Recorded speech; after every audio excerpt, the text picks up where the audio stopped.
ইফতারিতে চাল ভাজা আর লবণ পানি এবং সেহরিতে মরিচ ভর্তা, এই সামান্য খাবার খেয়েই রোজা থাকেন ৬০ কল্পনা আক্তার। রাজধানীর ফুটপাতের পাশে পলিথিন ও ভাঙ্গা টিন দিয়ে বানানো ঝুপড়ি ঘরেই থাকেন তিনি।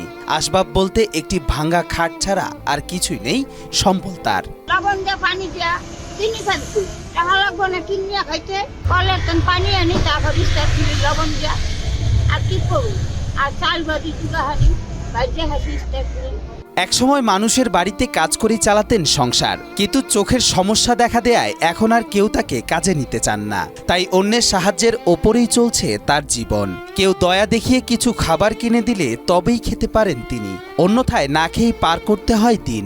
এবারে রমজানে সেহরিতে খাবারের অভাবে ২টি রোজা রাখতে পারেননি কল্পনা আক্তার। খেতে পারি নাই, কি করে খাবো। তার এমন করুণ পরিস্থিতিতে আজ কি দিয়ে ইফতার করবেন তাও জানেন না তিনি। কি দেখুন, চাল ভাজে হাসে পানি দিয়ে হাসে খামু।